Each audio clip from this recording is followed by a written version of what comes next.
টাকা পয়সা, যত কাপড় ধরি তোমাকে আমি দিলাম, এই সম্পূর্ণ আমার পোতার দেখভাল করেছো বুইলা তোমাকে দিলাম, সব তোমার।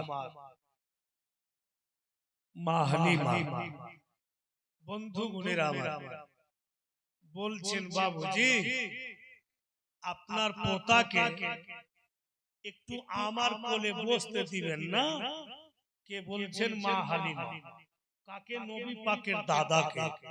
যেহেতু নবী পাকের দাদার কোলে রাসূলুল্লাহ বসে আছেন, আব্দুল মুত্তালিব বলছেন, হালিমা এটা কেমন কথা বলছো তুমি গো? তুমি তো আমার পোতার মা, তোমার কোলে বসবে না তো কার কোলে বসবে? দয়ার নবীকে দাদো জান বলছে, ভাইজান যাও তোমার মা হালিমার কোলে বসে যাও। ভাইরা বাপেরা, মা বোনেরা, এবার মা হালিমা দিল চিরা কথা শুনেন, দয়ার নবীকে নিজের কোলে বসিয়ে, হায় রে মা, মা তো মাই থাকে। নবী মুস্তাফা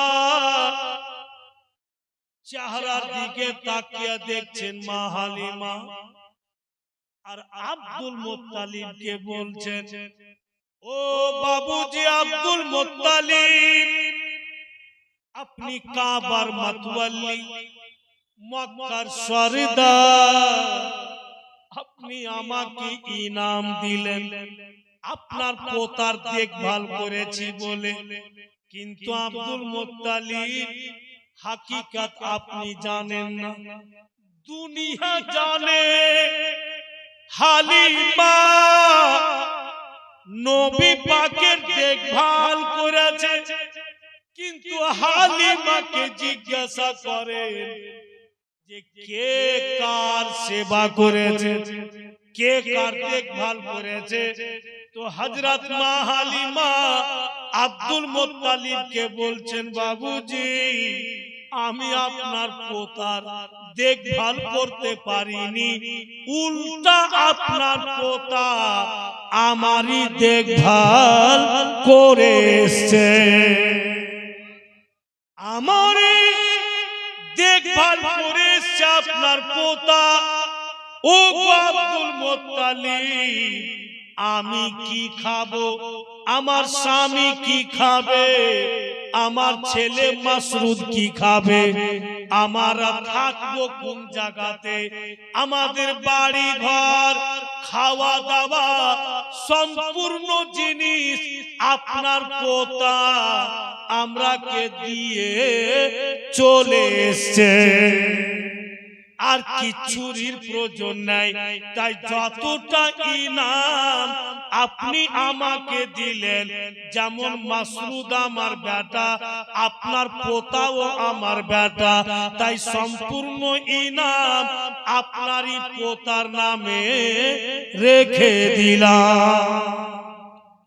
মা হালিমা টোটাল ইনাম নবী পাকের নামই রেখে দিলেন।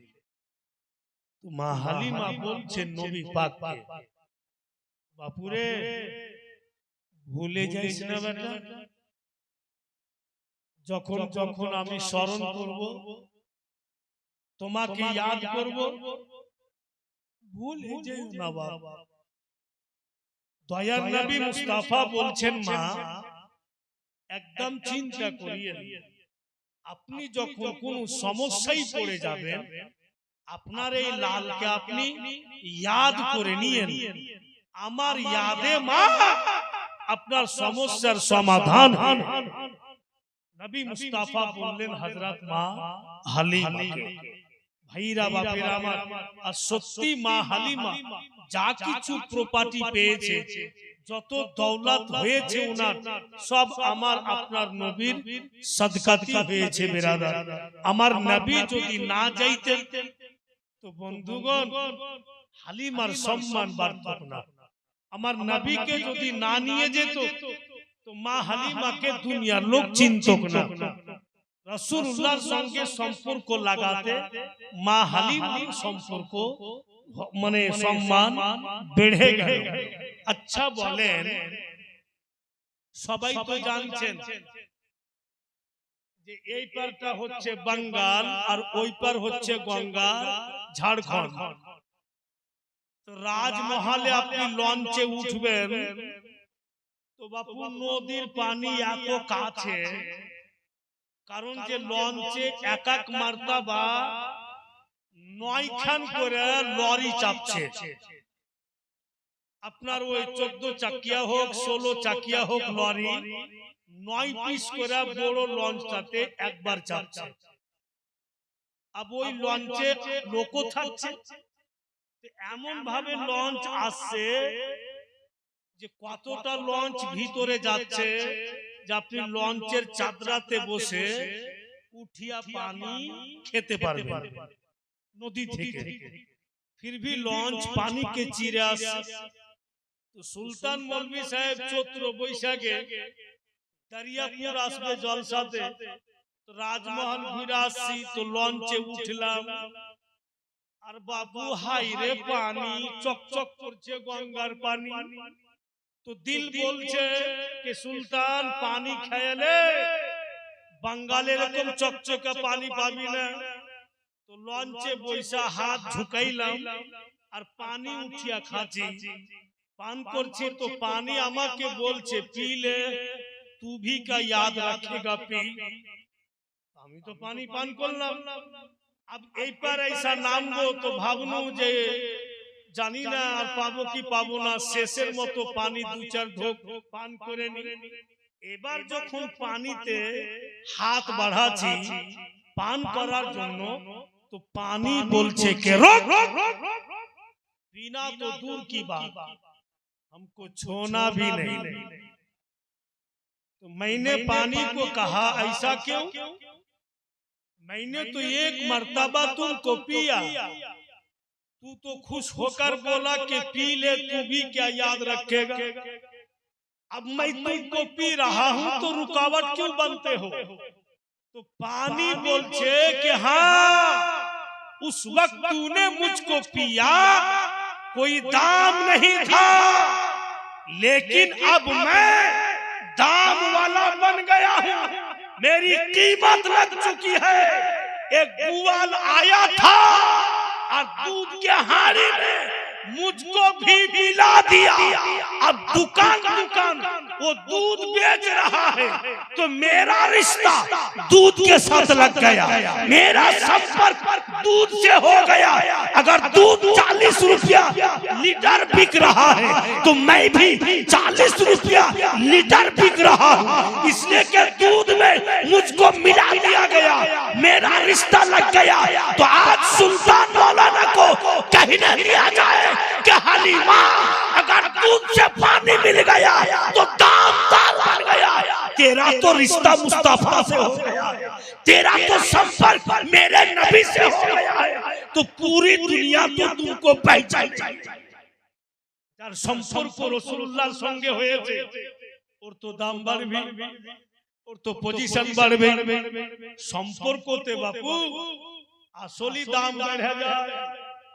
আর সম্পর্কতে ফের চোর সুদ্ধা হয়। সব সময় চোরের দলে বসবো ঘুরবো ফিরবো তো পাবলিক কইবে এইটা ও চোর, তোদের দলে বসছে কেন। এবার কেউ জুয়া খেলছে, ওখানে আপনি পয়সা থাকবেন খেলেন না, কিন্তু পয়সা আছে, তো লোক দূর থেকে দেখা বলবে ইও জুয়া খো, এখন নেই দেখতে পাই না খেলে না। এরপরে যদি খেলে তো বসে কেন আছে। তো সম্পর্ক তো বাপু রিশতা খারাপও হয় আর সম্পর্কতে ফের রিশতা ভালো হয়ে যায়। বিরাদারান ইসলাম ভাইরা বন্ধুগণেরা আমার, তো যাক মা হালিমা উনার মান মর্যাদা সম্মান অনেক বেড়ে গিয়েছে মুআজ্জাজ নবী পাকের সাদকাতে। আবু রাসূলুল্লাহর বাড়ি থেকে মা হালিমা বিদায় নিয়ে নিজের বাড়ি চলে আসছেন। এখানে কিন্তু মা হালিমার পর্ব শেষ। আব যেমন যেমন যেখানে যেখানে আছে ওখানে ওখানে আসে অনেক দূরে একটি কথা আছে যে রাসূলুল্লাহ সাল্লাল্লাহু আলাইহি ওয়াসাল্লাম একবার মেম্বারে ছিলেন আর হযরত মা হালিমা চলে আসছিলেন। তো মেম্বার থেকে নাইমা নবী পাক বাবুজি নিজের কাঁধার চাদরকে নামিয়ে বিছিয়ে দিলেন আর মা হালিমাকে বলছেন যে আপনি এখানে বসুন। তো মুআজ্জাজ সাহাবায়ে কিরাম তাজ্জুব হয়ে যায়, ইয়া রাসূলুল্লাহ এটা কোন মেয়ে, এর জন্য আপনি চাদর বিছিয়ে দিলেন? तो नबी पाक बोलছে ये मुझको दूध पिलाने वाली माँ है, इन्होंने मुझको दूध पिलाया।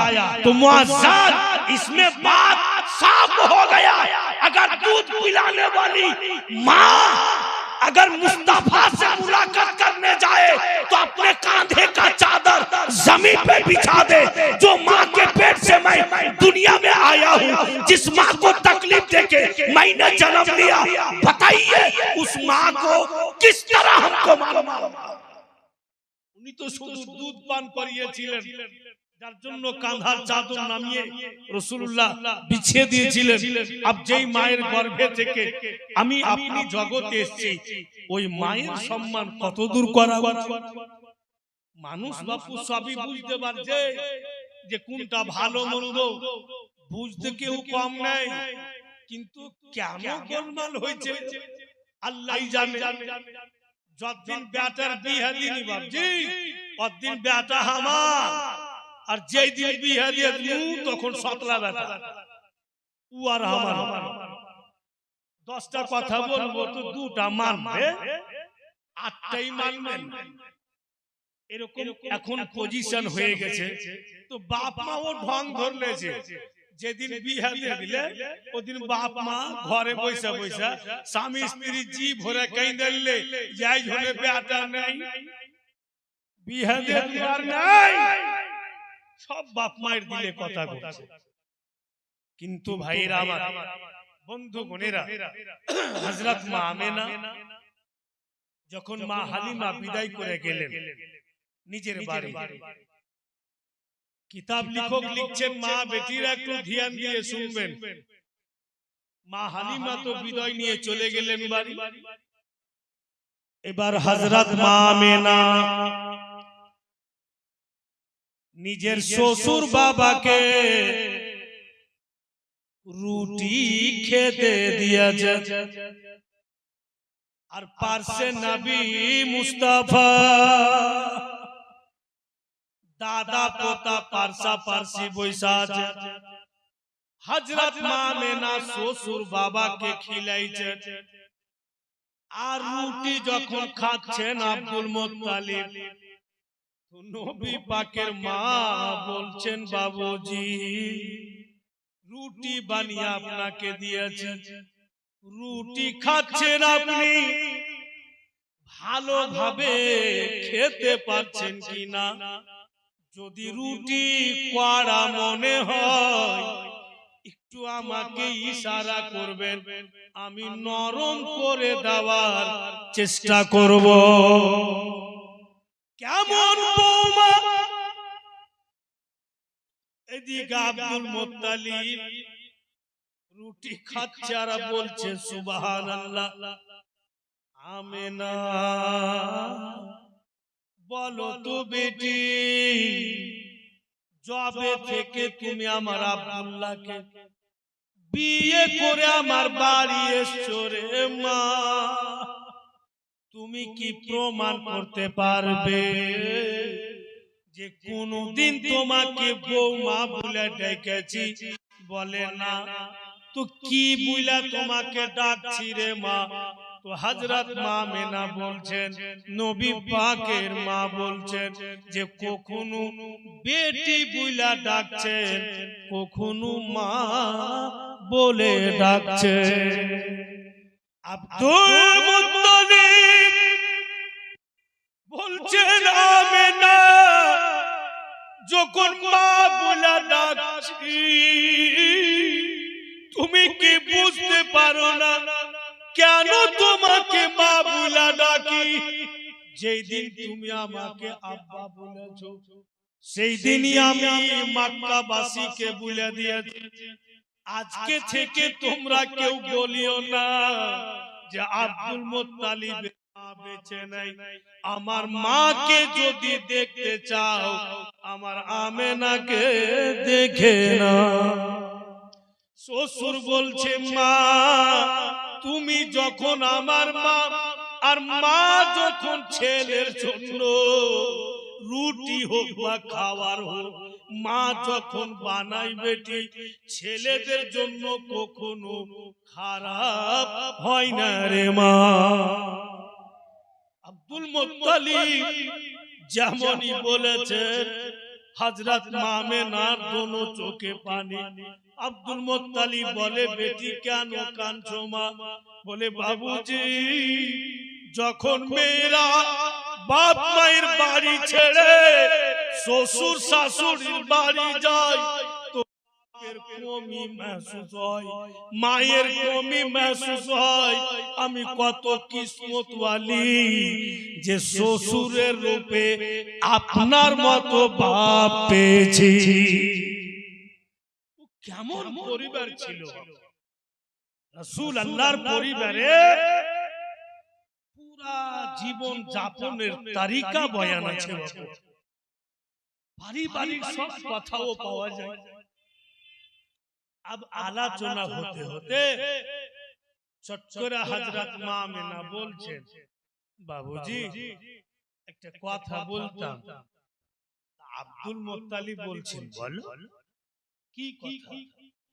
বলে, এতদিন তো আপনার পোতা আমাদের কাছে ছিল না, এসছে, আর আমিও অনেক দিন থেকে আমার বাপ মায়ের বাড়ি ঘুরতে যাই। তো যখন আপনার পোতা চলে আসলো, আমার ছেলে এসে গিয়েছে, আপনি যদি কিছুদিনকার জন্য ছুটি দিতে, আমি আমার বাপ মাকে দেখে আসতাম। আমার বাবা মাকে অনেকদিন থেকে দেখিনি। যেমনই বলেছেন হযরত মা আমেনা, আব্দুল মুত্তালিব বাচ্চা ছেলের মতো ফুটে ফুটে কাঁদতে লাগলেন। হযরত মা আমেনা শ্বশুর বাবার চোখের পানি মুছে আর বলে, আব্বা জান কি এমন কথা বললাম যে আপনার চোখে পানি? আমি তো শুধু আমার বাপ মাকে দেখতে যেতে চেয়েছি, যদি আপনি কিছুদিনকার ছুটি দেন।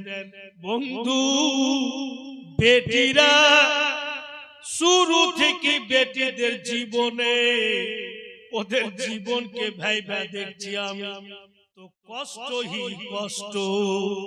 অতটা কষ্ট বোনের ভাইয়েরা করতে পারে না যত বোনেরা করে নাই। আপনা আপনা আত্মাতে হাত রেখে বলুন, সুলতান মৌলভী সাহেব জন্ম নিলাম, আমার বোনও জন্ম নিয়েছে, দোনো ভাই বোন মানুষ হইলাম।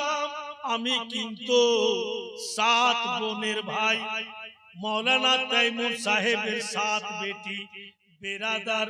হাইরে বোনেরা, যখন বাড়ি যাব তো বিছানা ওরাই করবে, বাড়ি যাব জামা কাপড় ওরাই ধুয়ে দিবে, আর যখন ওদের বিয়ে দিব তো পরের বাড়ি যাবে তবুও কাজ করবে। ওদের কোনো জায়গাতে ছুটি। তো হযরত মা আমেনা বলছেন, বাপকে তো দেখতে চেয়েছিলাম, আপনি কেন কাঁদলেন আমি বুঝতে পারলাম না। আব্দুল মুত্তালিব হযরত মা আমেনাকে বলছে, আমেনা শোনো মা, তুমি আমার কাছে বসো।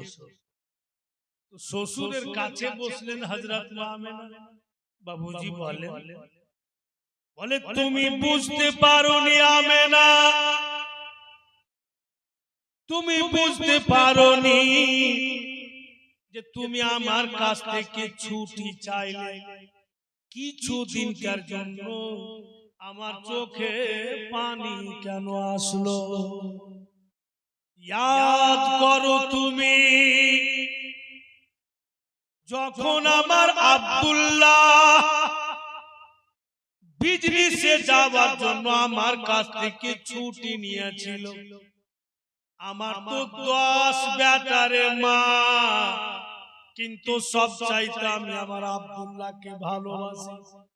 ছেলেকে আমি ছুটি দিতে চাইছিলাম না, কিন্তু আমেনা তুমিও বললে, কি বলে তার ভাইয়েরাও বললে, তখন আমি ছুটি দিলাম।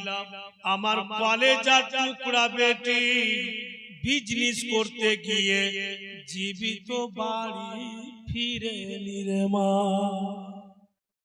ছেলে আমার রাস্তাতে ইন্তিকাল করেছিল। এখন আমার জীবনে আর কেউ নাই, যদি আছে তো তুমি। আমার মা ধরো তবুও তুমি, আমার বেটি ধরো তবুও তুমি। আমেনা তুমি যদি খাবার না বানিয়ে দাও তো আমি আর খিদা মিটে না, পেট ভরে না। তোমার হাতের খাবার না পাই তোমার বাপের পেট ভরে না।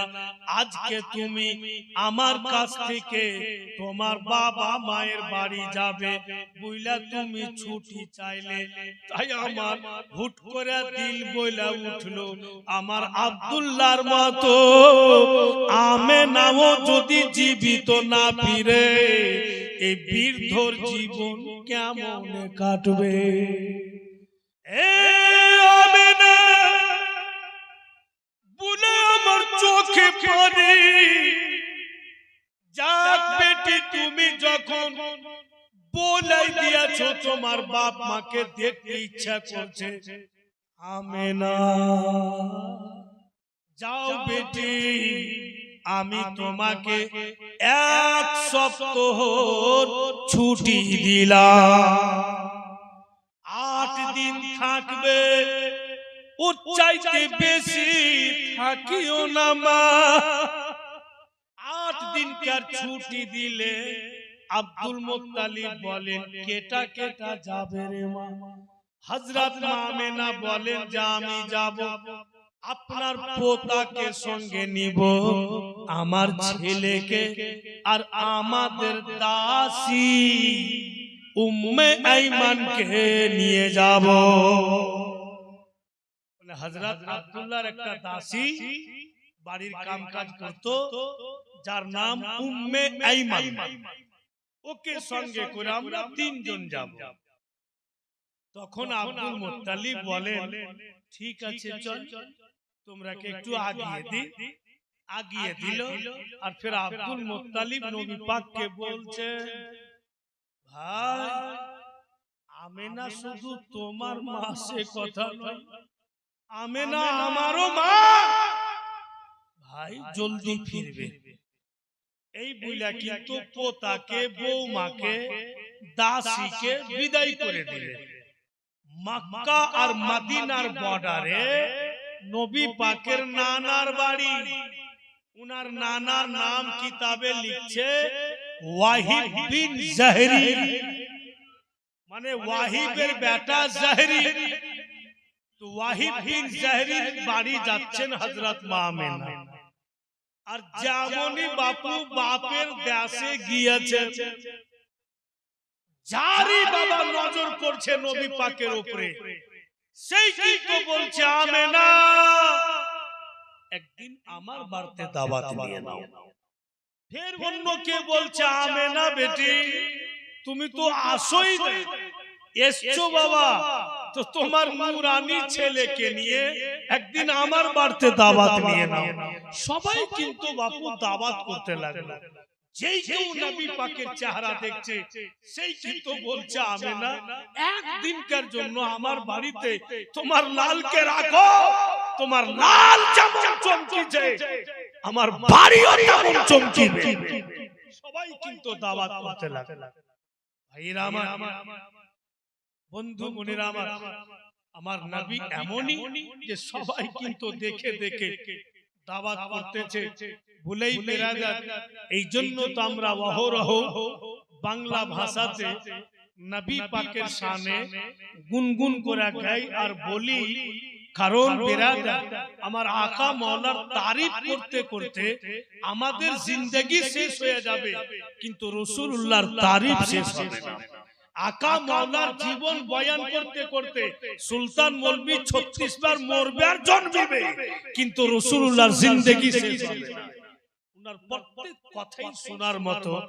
বলি বেরাদারান ইসলাম, কি সুন্দর ভাষাতে নবী পাকের শানে এই জন্য বলেছে বেরাদার বাংলা ভাষাতে, যেন বুঝতে অসুবিধা না হয়, তাই বাংলা ভাষাতে বলছে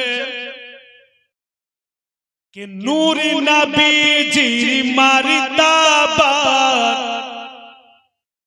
नाई गो सीमाना, नाई गो सीमाना, नूर नबीजी मर्तबा नाई गो सीमाना, नाई गो सीमाना। सारा जगत खूजे देखो, सारा जगत खूजे देखो, सभी तर दीवाना, नूर नबीजीर मर्तबार नाई गो सीमाना, नाई गो सीमाना।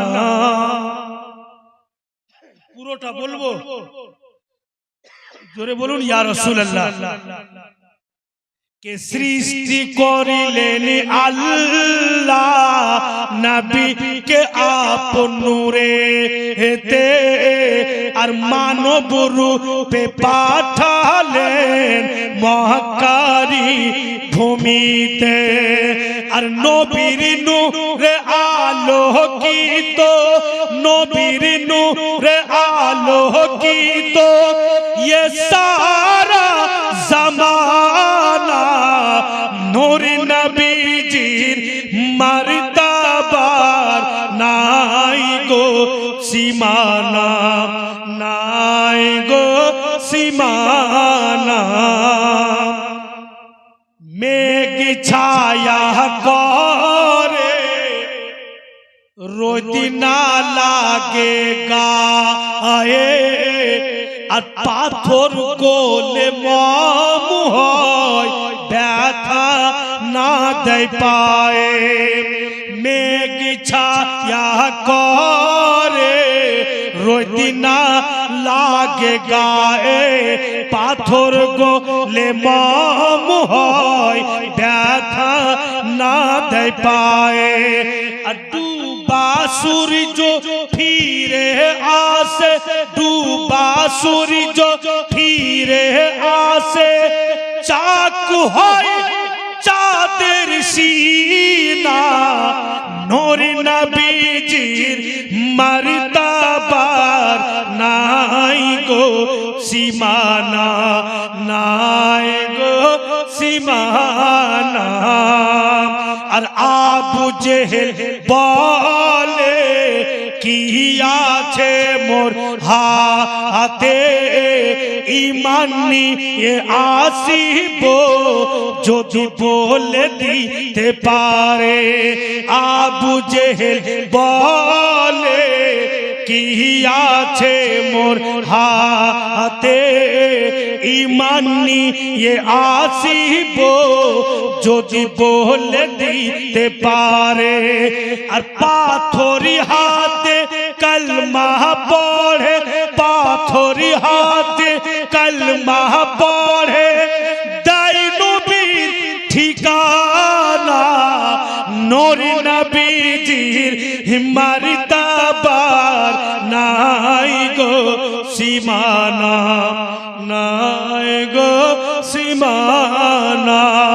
সারা জগৎ খুঁজে দেখো, সবই তার দিওয়ানা, নূর নবীজির মর্তবার নাই গো সীমানা, নাই গো সীমানা।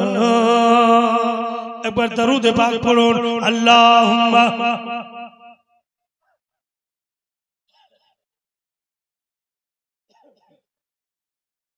मोहम्मद वाला अले सैयदना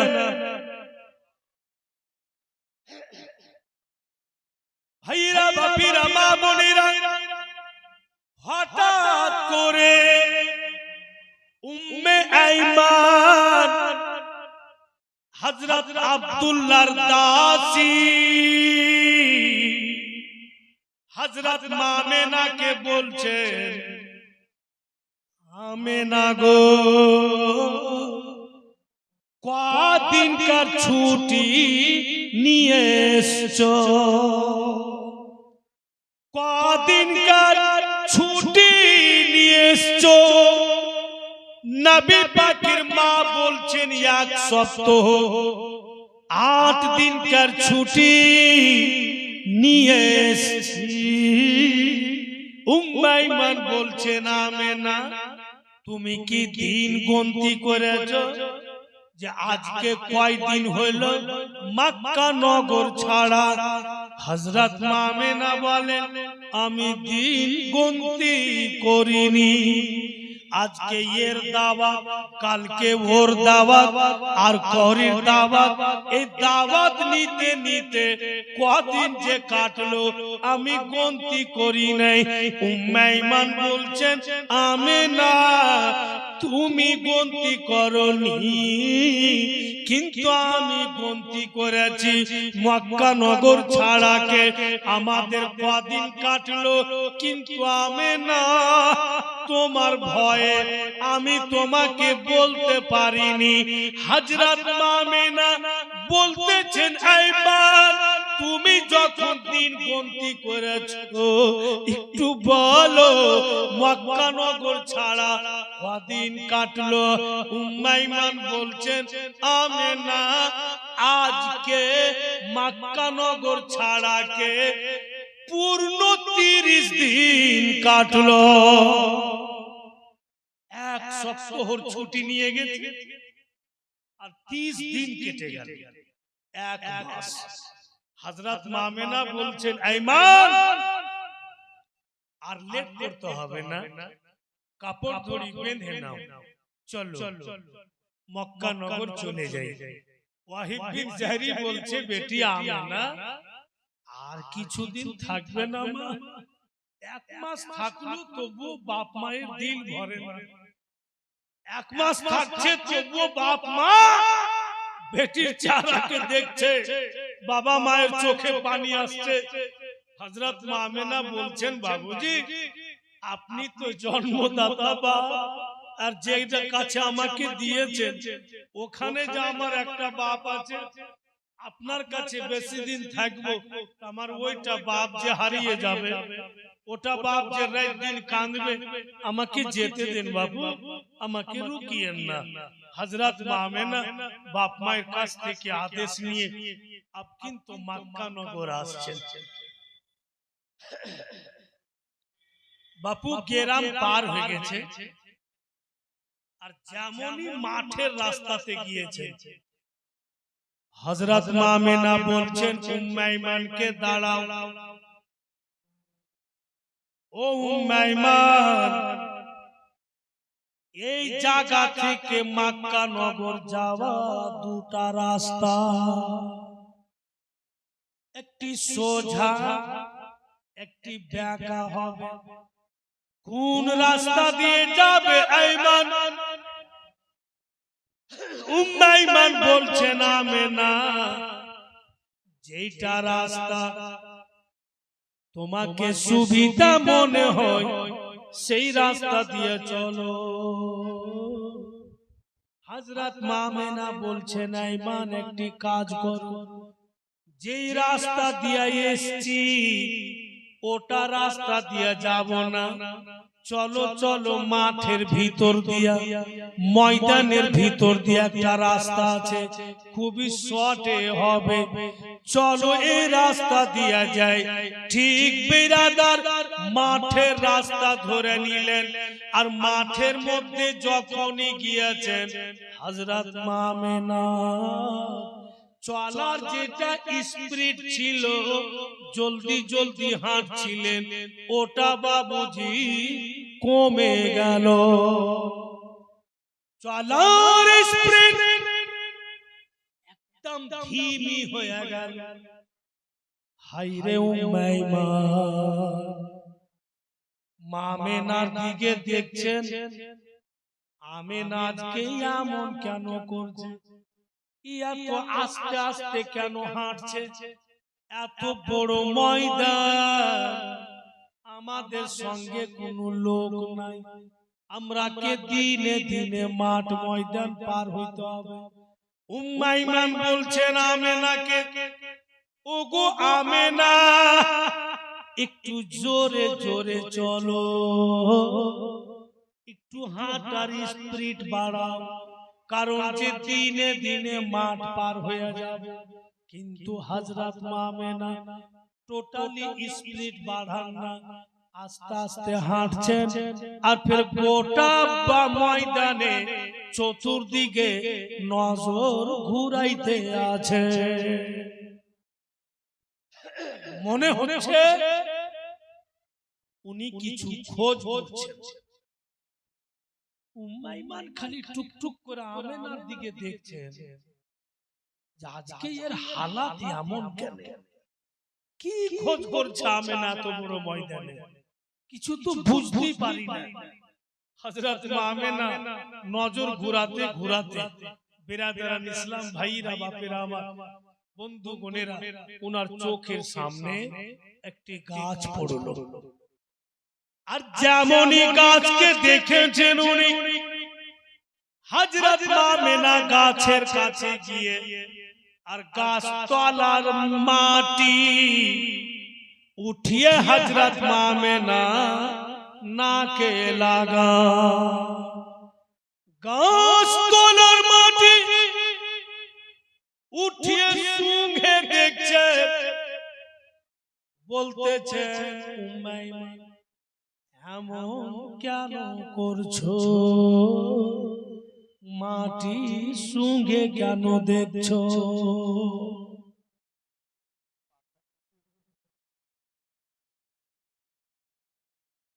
বন্ধুগণেরা আমার, তখন হযরত মা আমেনা বলেন, এই উম্মাইমা, আমার ছেলেকে আমার কোলে বসাও। দয়ার নবী মায়ের কোলে বসলেন, মায়ের চেহারাকে দেখছেন তো হযরত মা আমেনা দোনো চোখে পানি। নবী মুস্তাফা রহমতের উঙ্গলি উঠিয়ে মায়ের চোখের পানি মুছে, মা জননী এই মাঠের মধ্যে কেন কাঁদেন মা। হযরত মা আমেনা হাত উঠিয়ে বলছেন, বেটারে, যেদিকে আমি উঙ্গলি উঠাচ্ছি বেটা, আমার উঙ্গলির দিকে সামনে দেখো তো বাপু, কিছু দেখতে পাচ্ছ? তো নবী মুস্তাফা দেখছেন মায়ের উঙ্গলির দিকে, তো কিছুটা দূরে বাপু মাটি উঁচু হয়ে আছে। হ্যাঁ মা, দেখতে পাচ্ছি যে মাটি উঁচু হয়ে আছে। হযরত মা আমেনা বলছেন, এই জন্য এই পথ দিয়ে আসলাম। এ লাডলা দুলারা, যে জায়গাতে মাটি উঁচু আছে বেটা, ওটাই হচ্ছে তোমার আব্বার কবর।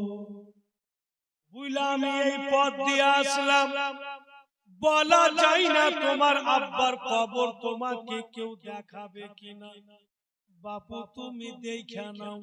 আর এই গাছতলার মাটি এই জন্য শুয়েছিলাম, এই গাছতলাতে তোমার আব্বা বিজনেস করে ফিরার পথে বসেছিলেন। এখন পর্যন্ত তোমার আব্বার শরীরের খুশবু পাওয়া যায়। ভুলে যাইও না বেটা, মাঝে মাঝে তোমার আব্বার কবর জিয়ারত করবে। এবার হযরত মা মেনা নবী পাকের কপালে চুমা দিচ্ছে। হায়রে মা বেটার হাতে চুমা দিচ্ছে আর বলছে বাবু দুই একটি কথা বলছি বেটা, খুব ধ্যান দিয়া শুনো। মক্কা নগরে যদি তোমার উপরে কেউ পাথর চালিয়ে দেয়, বাপু তুমি ঘুরিয়া পাথর মারিও না। যদি তোমাকে কেউ গালি দিয়া দেয়, তুমি ঘুরিয়া গালি দিও না, কারণ তোমার আব্বা দুনিয়াতে নাই। আর আমি বুঝতে পারছি বেটা আমারও সময় শেষ। আজকে আমি বুঝতে পারছি যে তোমার দাদা কেন কেঁদেছিলে। হে লাডলা দুলারা, তুমি তো জানছো বাবু তোমার দাদা আমি যদি খানা তৈরি না করে দিই তো পেট ভরে, আমি যদি বিছানা না করে দিই তোমার দাদাকে ঘুম আসে না। আমি বাবু আর জীবিত ফিরে যেতে পারবো না। আমার একটি পেগাম তোমার দাদাকে দিয়ে দিও। আমার এই খবর বেটা ওই বৃদ্ধ আব্দুল মুত্তালিবকে দিয়ে দিও, যেন তোমার মাকে তোমার দাদা দিল থেকে ক্ষমা করে দেয়। কারণ কখনো আমাকে বৌমা বলেনি, চিরদিন মা বেটি বলেছে।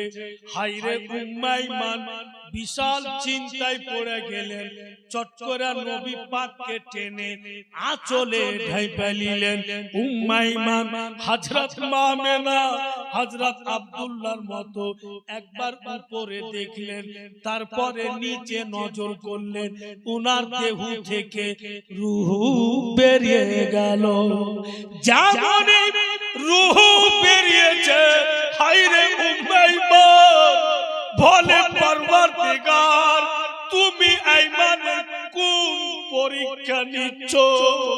কোন আমার কাছে লোক নাই যে আমি মেয়ে মানুষ আমি কেমন করি আমি আব্দুল মুত্তালিবকে সামলাবো না ছেলেকে সামলাবো না? আইমান বলে যে আমি আমেনার দাফনের ব্যবস্থা কি করব? সুবহানাল্লাহ। আল্লাহ তাআলা দুই ফেরেশতাকে বলেন জলদি মানব রূপে নাজিল হয়ে যাও, আইমানের কাছে যাও আর তোমরা কাফন দাফনের ব্যবস্থা করে এসো। আল্লাহর হুকুমে দুইজন ফেরেশতা মানব রূপে আসলো, এসে বলছেন ওরে আল্লাহর বান্দি চিন্তা করিও না, আমেনার কাফন দাফনের ব্যবস্থা করে দিচ্ছি। ওই জামানাতে যা সিস্টেম ছিল ওই সিস্টেম মোতাবেক হযরত আব্দুল্লাহর কবর থেকে কিছুটা দূরে হযরত মা আমেনার কবর। अब উম্মে আইমান বাপু নবী পাককে নিয়ে আকাই মক্কা নগর যাচ্ছে।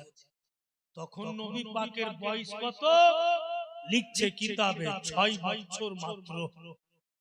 6 বছরের আকা মায়ের গর্ভে ছিলেন তো বাপকে হারিয়েছেন। আজকে 6 বছরের নবী আমার মাকে হারালেন। আমার নবীর মতো ইয়াতিম কে ছিল? আকা মাওলাকে নিয়ে যাচ্ছে ফিরে। উম্মে আইমান বলছেন বাপুরে এটা বাড়ি দেখা যাচ্ছে বেটা, ধন যাও এক পাও দু পাও করে হাঁটো বেটা। এই যে দোকানটা আছে আমি একটা সামান নিচ্ছি বাপু, আমি নিয়ে চলে আসছি। এই তো আমাদের বাড়ি দেখা যাচ্ছে, তুমি চলো। বলে দিয়ে বাবুজি ভাইরা আমার রাসূলুল্লাহ আকাই হাঁটতে লাগলেন আর ওই দোকানের দিকে উম্মে আইমান গেলেন। আল্লাহ পাকের কি মহিমা দেখেন বাপু। হঠাৎ দেখা যাচ্ছে আবু জেহেল ঘোড়ার উপরে সওয়ার হয়ে চলে আসছে। তখন আবু জেহেল জানতো না যে এই ছেলেটাই বিশ্ব নবী হবে, জানতো না যে এটাই আখেরি নবী। কিন্তু চেহারা তো নুরানি, দেখার মতো। আবু জেহেলের নজর পড়ে গেল যে নবী পাকের দোনো চোখে। আবু জেহেল বলছে, দাঁড়াও বাবা, সুন্দর চেহারাতে পানির রাখা কেন? বাড়ি যাবে? কেউ মারলে বেটা তোমাকে? নবী আমার কিচ্ছু উত্তর দেয় না। আবু জেহেল বড় উঁচা লম্বা ছিল বাবু, ঘোড়ার ওপর থেকে হাত ঝুঁকালে আর নবী পাকের বাঁ হাত ধরে চাইরা আবু জেহেল পিছা দিকে বসিয়েছে আর বসিয়া বলছে, ধন আমাকে ধইরা থাকো,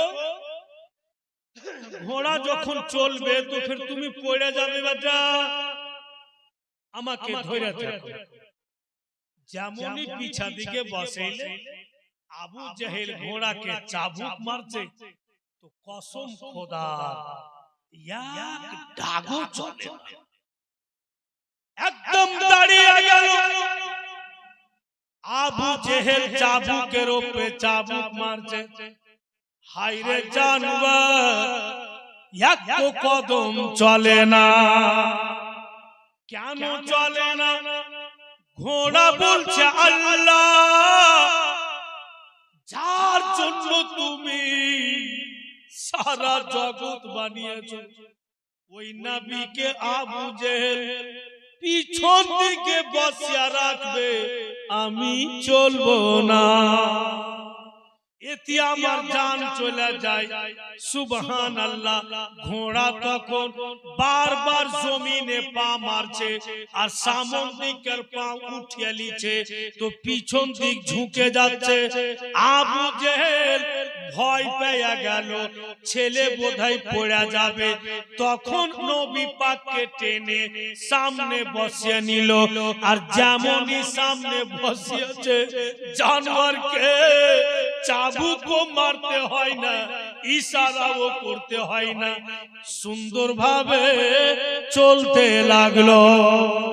হায়রে জানোয়ার, ঘোড়া চার পাইয়া জানোয়ার, সে পর্যন্ত নবী পাকের ইজ্জত সম্মান করতেছে। কিন্তু বর্তমান যুগে কতগুলো দুপাইয়া, ওরা এখন পর্যন্ত রাস্তাতে আসলো না। বন্ধুগণ আমার, আবু জেহেল দেখছেন যেন আব্দুল মুত্তালিব নজরে আসছে। দুখানা চেয়ার আছে, একটি চেয়ারে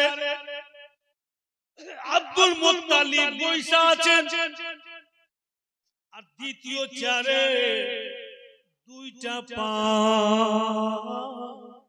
উঠিয়ে রেখেছে আব্দুল মুত্তালিব। একটা চেয়ারে বসে আছেন, সামনে চেয়ারে দুইটা পা, আর এইভাবে বন্ধু এইভাবে হাত দিয়ে ঝুঁকে আছে আব্দুল মুত্তালিব। কিতাব লেখক লিখছেন, আব্দুল মুত্তালিবের কাঁধা পর্যন্ত জুলফি ছিল, দেখার মতো চেহারা বৃদ্ধ আব্দুল মুত্তালিবের। আবু জেহেল বলছে, লাডলা দুলারা, ওই যে তোমার দাদা, যাও বাবু চলে যাও, আমার একটু কাজ আছে। আবু জেহেল চলে গেল। ভাইরা বাপিরা, ও মা বেটিরা, 6 বছরের নবী বাপ চলে গিয়েছেন, মাকে হারিয়ে আসলেন। দো জাহানের নবী দাদার কাছে গিয়ে দেখছেন মাথার চুল এলো মেলো হয়ে আছে, দাদার দোনো চোখের পানি এত বেরিয়েছে। বন্ধু, আব্দুল মুত্তালিবের চোখের পানিতে বুকের জামা পর্যন্ত ভিজে আছে। কত কেঁদেছেন আমেনার জন্য আর নবী পাকের জন্য, কিন্তু চোখ দুটি আব্দুল মুত্তালিবের বন্ধ আছে, খুলে নাই। নবী আমার ভাবছে, এখন যদি দাদাকে বলে দিই দাদা আমি মাকে নিয়ে আসতে পারলাম না, হয়তো আমার দাদা অজ্ঞান হয়ে যাবে। দাদার চেহারাকে নবী পাক দেখছেন, কিচ্ছু বলছেন না। বৃদ্ধ আব্দুল মুত্তালিব ওই পাক জাতের কসম, যার কবজায় সুলতান নবীর জান, বৃদ্ধ আব্দুল মুত্তালিব চোখ খুলেন না, চোখ বন্ধ করে হাত দুটাকে মেলে বলছে, ভাই আমাকে চোখ খুলে দেখতে হবে না, তুমি যে এসছো তোমার শরীরের খুশবু আমার নাকে লাগছে, বুঝতে পারছি তুমি চলে এসছো, এসো আমার বুকে লাগো। 1 মাস কেন কাটলো বলো তো, আমার আমেনা কেমন আছে? যেমনই মায়ের নাম নিয়েছে দয়ার নবী দাদার বুকে মাথা রেখে নবী মুস্তাফা বলে, দাদা মায়ের গর্ভে ছিলাম, বাপকে হারিয়েছি, আজকে মা হারিয়ে আসলাম। আব্দুল মুত্তালিব নবী পাককে নিজের বুকে চেপে ধরে দাদা বলছে, খবরদার একদম চোখের পানি ফেলবে না, যেটা বইলা আমাকে ভয় ছিল সেটাই হয়ে গিয়েছে, আমেনাও চলে গেল, একদম তুমি চিন্তা করবে না। দেখো বৃদ্ধর শরীরে আল্লাহ এখনো শক্তি দিয়েছে, আমি তোমার দেখভাল করতে পারবো। সুবহানাল্লাহ। দিন কেটে গেল, রাত্রি বেলা হাইরা আব্দুল মুত্তালিব কে বলছেন, উম্মে আইমান আবুজি দেন ছেলেকে আমাকে, রাত হয়ে গেল, বিছানা করে দি, আমার কাছে ঘুমাবে। আব্দুল মুত্তালিব বলছেন যে না, আমার পোতা আমার কাছে ঘুমাবে, তোমাকে চিন্তা করতে হবে না, আমার কাছে থাকতে দাও। ঘুমাবে টাইমে নিজের হাতে বিছানা করলেন আব্দুল মুত্তালিব। নবী মুস্তাফা মুখে হাত নিয়ে খাবার দিচ্ছে, নবী আমার বলছেন, দাদা যেন ভুক মনে হচ্ছে না, যেন খিদে মনে হচ্ছে না। হায়রা আব্দুল মুত্তালিব নবী পাককে শুইয়া দিলেন, একবার মাথা টিপছেন, একবার হাত টিপছেন, একবার পা টিপছেন। নবী মুস্তাফা বলছেন, দাদা আপনি তো বয়স্ক মানুষ, কত রাত জাগবেন, ছেড়ে দেন, যান ঘুমিয়ে যান, আপনি ঘুমিয়ে যান, অনেকটা রাত হয়ে গিয়েছে। আব্দুল মুত্তালিব বলতেছে, লাডলা পোতা সারা জীবন যদি তোমার জন্য জাগতে হয়, এই বৃদ্ধ জাগবে, তুমি এতটা ভাবিও না। দয়ার নবী উনি নিজ ইচ্ছাতে চোখ দুটি বন্ধ করলেন, যে দাদা যখন দেখবে পোতা ঘুমিয়ে গিয়েছে তো ঠিক দাদাও ঘুমিয়ে যাবে। নবী মুস্তাফা নিজ ইচ্ছাতে চোখ দুটি বন্ধ করলেন। বেশ কিছুক্ষণ পর দয়ার নবী চোখ খুলে দেখছেন আমার দাদা ঘুমালছেন কিনা। রাসূলুল্লাহ চোখ খুলে দেখছেন গো, আজ পর্যন্ত কোন ইতিহাসে এইরকম বক্তব্য আমি নিজের চোখে দেখিনি। এমন দাদা পোতার ইশক মুহাব্বত আমার নজরে গুজরেনি। নবী আমার চোখ খুলে দেখছেন বীর আব্দুল মুত্তালিব নিজের জায়গা ছেড়ে পোতার পায়ের দিকে শুয়ে আছে। নবী মুস্তাফা নিজে উঠে দাদার বুকে মাথা রেখে বলে, দাদা আপনি আমার পায়ের দিকে দিকে কেন? আপনি তো আমার পার্শ্বে ঘুমাবেন। আব্দুল মুত্তালিব বলেন, কায়নাতের মধ্যে অতটা শান্তি নাই যত শান্তি তোমার পায়ের তলে আছে। কে বলছেন? Abdul Muttalib. ভাইরা, বন্ধু, বোনেরা, আব্দুল মুত্তালিব যতদিন পেরেছেন নবী মুস্তাফা সেবা যত্ন করেছেন। কিতাব লেখক লিখছেন যে সকাল বেলা দাদা পোতা বিছানা থেকে উঠলেন, রাসূলুল্লাহর দোনোটা চোখ বাপু একদম লাল কঠিন। আব্দুল মুত্তালিব বলছেন, ভাই তোমার চোখে কি ব্যথা হয়েছে? বলে হ্যাঁ। মুআজ্জাজ অনেকেই ভাববে যে রাসূলুল্লাহর চোখে ব্যথা কি করে হলো, একটু আগে চলুন তো সব বুঝে নেবেন। মুআজ্জাজ দোনো চোখ লাল। আব্দুল মুত্তালিব বলছেন, ভাই তুমি চিন্তা করিও না, নবী পাককে বলছেন যে চলো, আমার এমনই একটা বন্ধু আছে যে আসমানি কিতাবের আলিম, তাওরাত ও জাবুরের আলিম, অনেক ওষুধ বড়ি দিচ্ছে আয়ুর্বেদিক, ওর কাছে যাব, তোমার জন্য ওষুধ নিয়ে তোমার চোখে লাগিয়ে দিব, ব্যথাও দূরে যাবে আর লাল পান মিটে যাবে। এবার দাদা পোতা হাত ধরে বাপু বেরিয়ে গেল। গিয়া দেখছে যেই বন্ধুর বাড়ি আব্দুল মুত্তালিব গেলেন নবী পাককে নিয়ে, ঘরের ভিতর থেকে দরওয়াজা বন্ধ। আপনি যে কোন লোকের বাড়ি যাবেন, যদি ঘরের ভিতর থেকে দরওয়াজা বন্ধ থাকে, আপনি এটাই ভাববেন যে ভিতরে লোক আছে, বন্ধ করে রেখেছে। আব্দুল মুত্তালিব মুস্কি মেরা হাসছেন আর নবী পাককে বলছেন, ভাই ভিতরে লোক আছে, ভিতর থেকে দরওয়াজা বন্ধ আছে, আমি আওয়াজ দিচ্ছি। আব্দুল মুত্তালিব আওয়াজ দিচ্ছেন, ও ভাই রাহিব, বাড়িতে আছেন কি? একটু বেরিয়ে আসেন। ভিতর থেকে কোনো আওয়াজ আসে না আর দরওয়াজাও খুলে না। ফের আব্দুল মুত্তালিব বলছেন, ও ভাই রাহিব, আমি আব্দুল মুত্তালিব কাবার মাতওয়াল্লি, মক্কার সরদার এসেছি গো, তোমার বন্ধু দরওয়াজা খুলো। দরওয়াজাও খুলে না আর ভিতর থেকে কোনো আওয়াজও আসছে না। ভিতরে কি রাহিব নেই? নিশ্চয়ই আছে। বের কেন হয় না? কি এমন রহস্য আছে শুনতে কি পাই না?